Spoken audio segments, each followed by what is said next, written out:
The Frozen Expanse. A sci-fi story. Part 1. The first thing I feel is the cold trying to carve its way through my suit. Not the kind of cold that numbs. The kind that hunts. Wind screams across the plain, dragging sheets of crystalline snow in long, horizontal ribbons. My visor flickers with static as the temperature drops another 2 degrees. The HUD warns me, again, that exposure time is reaching critical levels. I ignore it. I have bigger problems. The beacon is dying. Its pulse, once a steady, reassuring thump in my helmet, now stutters like a failing heartbeat.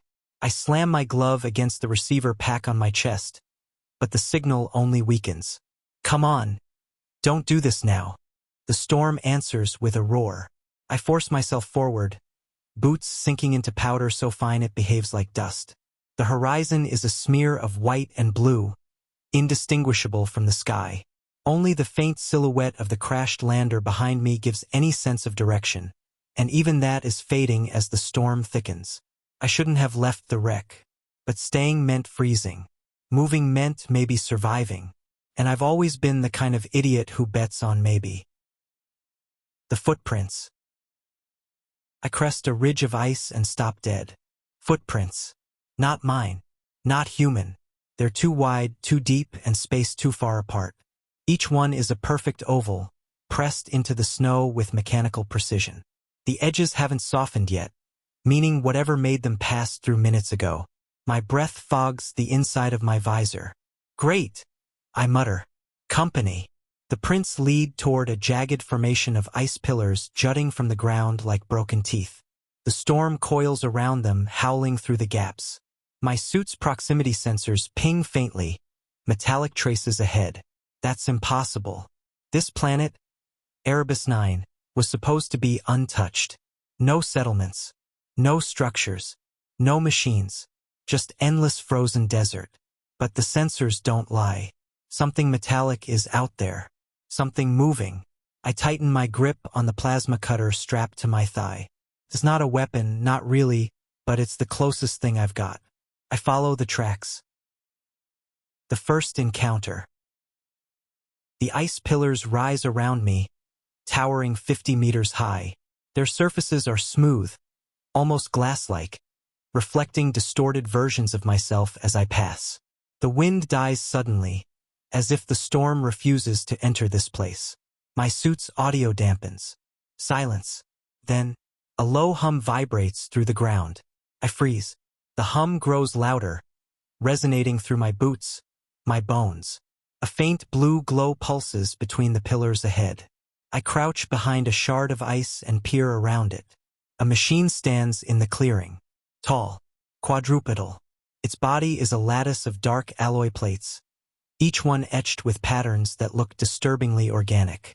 A single vertical slit on its head emits a soft blue light that sweeps across the ice like a scanning beam. I swallow hard. This thing is not from our expedition. It's not from any human expedition. The machine lowers its head toward the ground, examining something. I lean forward to see what it's studying, and my stomach drops. It's the emergency beacon, the one I'd been following. The machine tilts its head, as if listening to the dying pulse of the device. Then, with a smooth, almost graceful motion, it crushes the beacon under one massive foot. The signal in my helmet cuts out instantly. I flinch. The machine's head snaps up. The blue slit narrows. It heard that. I press myself against the ice, holding my breath. The machine steps closer, its movements eerily silent despite its size. Pauses near my hiding place.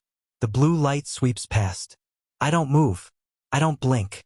After a long, agonizing moment, the machine turns away and begins walking deeper into the ice forest. I exhale shakily. Then I notice something else. It wasn't alone. Farther ahead, silhouettes move between the pillars. 3, maybe 4 more machines, all different shapes and sizes. Some glide. Some crawl. One floats several meters above the ground, trailing a faint mist of shimmering particles. My pulse spikes. This planet is not uninhabited. It's occupied, and we were never supposed to find out. The voice in the static. I retreat slowly, careful not to disturb the snow. Once I'm far enough from the machines, I break into a run, heading back toward the ridge. My breath rasps in my helmet. My legs burn. The storm slams into me the moment I leave the shelter of the pillars. I'm halfway to the crash site when my comms crackle. Low? Nyon? Copy? I skid to a stop. That voice. Distorted. Faint. But unmistakably human. Hello! I shout. This is Lieutenant Mara Vance. I copy? Who is this? Static swallows the reply. I smack the side of my helmet. Repeat! Identify yourself. Vance. Not alone. The signal cuts out. I stand there, heart pounding. Not alone. Someone else survived the crash. Or, someone else is on this planet. Either way, I can't ignore it. I change course, following the direction the signal came from. My suit triangulates the last known vector, north-northeast, toward a region marked on our maps as the Expanse. A vast, flat plain of ice stretching hundreds of kilometers. A place no one has ever crossed. A place no one was meant to cross. I grit my teeth and push forward. The wreckage field. The storm thins as I approach the edge of the Expanse. The sky clears just enough to reveal a scattering of dark shapes on the horizon. At first I think they're rocks. Then I get closer. They're not rocks. They're wrecks. Dozens of them. Shattered hulls of ships. Some human, some unmistakably alien, half buried in the ice. Twisted metal. Burned out engines. Cracked domes. A graveyard of technology spanning centuries. My breath catches. How? Our expedition was the first to land on Erebus 9. At least that's what Command told us. But this is a scrapyard of civilizations. My suit pings again, metallic signatures everywhere. Too many to count. I weave between the wrecks, scanning for movement. The silence is suffocating. Even the wind seems afraid to enter this place. Then I see it. A human escape pod. The hatch is open. Smoke curls from the interior. I rush to it, kneel, and peer inside. Empty. But the seat restraints are torn, not unbuckled. Whoever was in here left in a hurry. Or was taken. I stand and sweep my light across the ice. More footprints. Human this time. Leading deeper into the wreckage field. I follow. The survivor. The footprints end at a collapsed cargo hauler. Its hull is split open, revealing a dark interior. I climb inside, plasma cutter raised. Hello! I call softly. I heard your transmission. I'm not here to hurt you. A faint rustle echoes from the shadows. I step forward. A figure emerges. Slowly, cautiously. A man, wrapped in a tattered thermal cloak. His beard is thick with frost. His eyes are sunken, haunted. He raises his hands. Don't shoot. I lower the cutter. Name. Dr. Elias Wren. His voice cracks. Astrobiology Division. I was part of the Astrius mission. I blink. That mission disappeared 12 years ago. He laughs bitterly. Try living those 12 years here. I stare at him. How did you survive? He gestures around the wreckage field. This place. It's not random. It's a trap. A collection point. Everything that crashes on this planet ends up here eventually. I frown. That doesn't make sense. The gravitational field is artificial, he interrupts. Engineered. Controlled. By who? He hesitates. Then he whispers. By the machines. My stomach drops. The ones in the ice pillars? He nods. They're not hostile. Not exactly. They're caretakers, archivists. They collect technology, study it, replicate it. I remember the perfect oval footprints, the organic patterns on the alloy plates, the way the machine crushed the beacon like it was nothing. Why? Ask. Elias steps closer, lowering his voice. Because something else lives here too. Something they're trying to contain. A chill runs down my spine. What kind of something? He looks past me, toward the endless white of the Expanse. The kind that doesn't leave footprints. The tremor. The ground shakes, a deep, resonant vibration that rattles the metal walls of the hauler. Elias grabs my arm. It's coming. What is? He doesn't answer. The tremor grows stronger. Snow cascades from the wrecks outside. My visor flickers again, static crawling across the display. Then I hear it. A low, distant moan. Not mechanical. Not human. Something else. Something massive. Elias pulls me deeper into the hauler. We need to move. Now. Move where? Down. He kicks aside a panel on the floor, revealing a narrow shaft leading into darkness. You first, he says. I hesitate. The moan echoes again, closer this time. I climb into the shaft. Elias follows, sealing the panel above us. Darkness swallows everything. The under-ice tunnels. My suit lights activate automatically, illuminating a narrow tunnel carved through solid ice. The walls shimmer with trapped air bubbles and ancient fractures. Elias drops beside me, landing with a grunt. This way, he says, limping forward. How long have you been using these tunnels? Ask. Years. The machines don't come down here. They avoid the deep ice. Why? He stops, turns, and says, because it's where the thing lives. Before I can respond, a thunderous crack echoes above us. The ice ceiling groans. Snow filters down through the seams. Elias grabs my wrist. Run. We sprint through the tunnel, our footsteps echoing. The moaning sound follows us, muffled but unmistakably closer. What is that thing? I shout.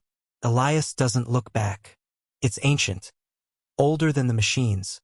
Older than the wrecks. It moves beneath the ice, drawn to heat, sound, motion, anything alive. I swallow hard. How big is it? He laughs breathlessly. Big enough that you don't want to find out. The chamber. The tunnel opens into a vast chamber beneath the ice. Bioluminescent crystals jut from the walls, casting eerie blue light across the cavern. Strange metallic structures, half-grown, half-built, protrude from the floor like frozen vines. I slow to a stop. What is this place? Elias steps beside me, breathing hard. The machines didn't build this. They found it. Just like we did. I kneel beside one of the structures. Pulses faintly, as if alive. Is it organic? Partially, Elias says. This entire planet is a hybrid. A fusion of biology and machinery. A living archive. I stand. And the thing hunting us? He looks up at the ceiling. It's the Guardian. The moan echoes again, this time directly above us. The ice cracks. A massive shadow moves behind the translucent ceiling. My blood turns to ice. Elias grabs my arm. We need to reach the core. It's the only place it won't follow. What's in the core? He meets my eyes. Answers. The ceiling fractures. A massive claw of black ice punches through. I don't wait. I run. Part 2. The claw of black ice punches through the ceiling again, this time tearing a jagged wound across the chamber roof. Shards rain down like glass. A roar follows, deep and resonant, vibrating the air itself. Elias shoves me forward. Move! We sprint across the cavern floor, weaving between the metallic growths. The bioluminescent crystals flicker as the Guardian's shadow passes overhead. Another claw slams down, missing me by less than a meter. The impact sends a shockwave through the ice, knocking me off my feet. Elias grabs my arm and hauls me up. Don't stop. It can sense stillness. I don't ask how he knows. I just run. The chamber narrows into a tunnel lined with rib-like arches of fused metal and ice. The air grows warmer. Barely, but enough for my suit to register it. The moaning roar behind us fades, replaced by a scraping sound that echoes through the tunnel. It's following, but it's slower here. The tunnel is too tight for its full size. Elias glances back. Good. It hates confined spaces. That makes two of us. We push deeper. The descent. The tunnel slopes downward, spiraling into the planet's crust. Strange symbols, etched into the ice long before humans existed, glow faintly as we pass. They pulse in rhythm with something deeper below. A heartbeat, a planetary heartbeat. Elias notices my stare. You feel it too. What is it? The core? Or what the machines call the memory engine? I frown. Machines don't name things. These ones do. We reach a fork in the tunnel. Elias takes the left path without hesitation. The air grows warmer still, and the ice walls begin to melt into smooth metallic surfaces. The architecture shifts, less organic, more deliberate. Elias, I say, slowing. How do you know where you're going? He doesn't answer at first.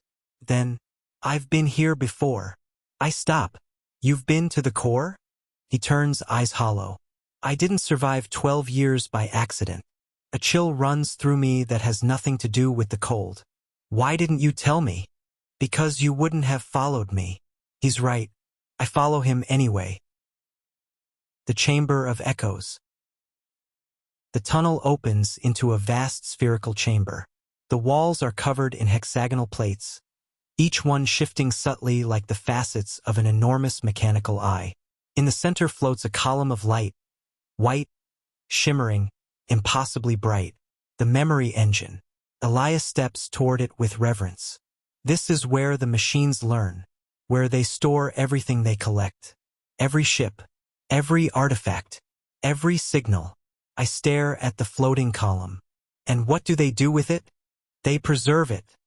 Perfectly. Eternally. I shake my head. That doesn't explain the Guardian. Elias's expression darkens. The Guardian protects the engine.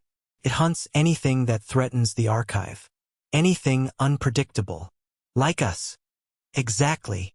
A low hum fills the chamber. The hexagonal plates shift, forming patterns. Words? Symbols? I can't tell. The light column pulses. Elias steps closer. It's communicating. With who? He looks at me. With you. The light intensifies. My visor flickers. Then, a voice fills my helmet. Not human. Not mechanical. Something in between. Mara Vance. I stagger back. How does it know my name? Elias doesn't move. It knows everything. The voice continues. You have entered the archive. State your purpose. I swallow hard. I'm trying to survive. The chamber vibrates. Survival is not a purpose. Survival is a consequence. Elias whispers. Answer carefully. I take a breath. I want to understand this place. The light pulses. Understanding is permitted. The hexagonal plates shift again, forming a spiral pattern. Approach. Elias grabs my arm. Don't. I look at him. Why?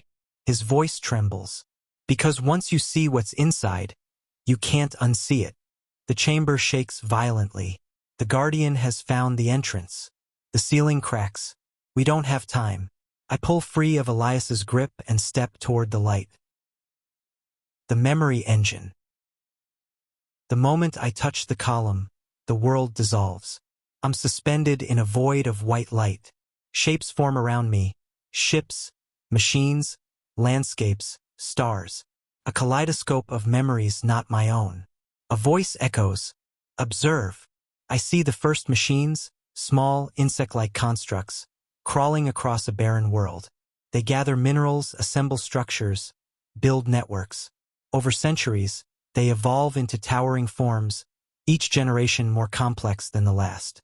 Then I see the Guardian, a colossal serpentine entity of black ice and metal, coiling beneath the planet's crust. Not a machine, not alive, something else. A weapon, a failsafe. Why was it created? Ask. The voice answers. To protect the archive from corruption. Images flash. Ships crashing. Explorers wandering the ice. Machines collecting their remains. Why bring everything here? To preserve knowledge. All knowledge. Even that which destroys itself. The light dims. A final image appears. A human figure. Elias. Standing in this very chamber. But he's not alone. Machines surround him, studying him, scanning him, repairing him. Repairing him? The image zooms in. His chest, Mechanical components beneath torn flesh. His eyes, artificial lenses. His blood, nanofluid. I gasp. The voice speaks. Elias Wren is not human. The vision shatters. The truth beneath the ice. I stumble back into the chamber, gasping. Elias stands where I left him, watching me with an expression I can't read. You saw it, he says quietly. You're one of them. He shakes his head. No, I'm not a machine. I'm something in between. You lied to me. I didn't lie. I just didn't tell you everything. The chamber trembles again. The Guardian roars from the tunnel entrance. Elias steps closer. I was dying when the Astrius crashed. The machines rebuilt me. They needed a liaison, a translator, someone who could understand humans and machines. I back away. You're their puppet. He flinches. I'm trying to help you. By dragging me into the core? By showing you the truth. The Guardian's claw bursts through the tunnel wall, tearing it open. Its massive head follows, an amalgam of ice, metal, and something older than both. Its eyes glow with cold blue fire. Elias turns to me. You have to choose. Choose what? The archive or the surface? The Guardian lunges. The choice. Elias grabs my wrist and pulls me toward a platform at the edge of the chamber. A circular device rises from the floor, smooth, metallic, humming with energy. What is that? I shout. A transport node. It can take you to the surface, far from the machines, far from the Guardian. And the other option? He gestures to the memory engine. You stay. You learn. You become part of the archive. The Guardian roars, shaking the chamber. Ice shards rain down. The hexagonal plates shift rapidly, forming defensive barriers that the Guardian smashes through with terrifying ease. Elias steps between me and the creature. You can't fight it, I say. I don't have to. He raises his hands. The machines respond. Dozens of small constructs emerge from the walls, swarming around Elias. They merge with his body, reinforcing his limbs, plating his skin with alloy. He becomes something else, something powerful. He turns to me. Go. I'm not leaving you. You have to. The Guardian won't stop until one of us is gone. The Guardian lunges again. Elias meets it head-on. The impact sends a shockwave through the chamber. I'm thrown to the ground. The transport node pulses. The memory engine pulses. 2 paths, 2 futures. I make my choice. The surface. Light engulfs me. When it fades, I'm standing on the surface of Erebus 9. The storm has calmed. The sky is a pale, frozen blue. The wreckage field stretches behind me, silent and still. My suit pings. A signal. A human signal. I turn. A rescue shuttle descends from the clouds, its engines kicking up snow. The insignia on its hull is unfamiliar, newer than my expedition. Years newer. How long was I in the core? The shuttle lands. The hatch opens.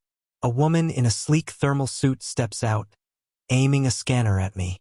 Identify yourself. Lieutenant Mara Vance. I say, voice shaking. Exploration Division. Mission designation. She lowers the scanner slowly. That mission vanished 5 years ago. My breath catches. 5 years. I look back at the horizon. The ice pillars. The machines. The Guardian. Elias. All buried beneath the frozen world. The woman steps closer. You're safe now. I'm not sure that's true, but I follow her into the shuttle. As the hatch closes, I glance out the window one last time. The ice shifts, just slightly, as if something beneath it is watching, waiting, remembering. Epilogue, the signal. 3 weeks later, aboard the orbital medical station, I sit alone in my recovery room. My body has healed. My mind, less so. The doctors think I'm suffering from trauma-induced hallucinations. They didn't see what I saw. They didn't hear the voice. They didn't feel the planet breathe. I stare at the small device on the table beside me, the only artifact I brought back. A fragment of hexagonal alloy from the memory engine pulses faintly, like a heartbeat. Then my comms unit crackles. A voice emerges, distorted, faint, but unmistakable. Mara, it's Elias. I freeze. The Guardian is contained. The archive is stable. But something is changing. Something new. The alloy fragment pulses faster. They're waking up. The transmission ends. I stare at the fragment, at the stars beyond the window, at the frozen world below. And I know one thing with absolute certainty. This isn't over. Not even close. This is the end of the sci-fi story, The Frozen Expanse. Leave a like if you enjoyed the story, and subscribe for more sci-fi stories. Thanks for listening.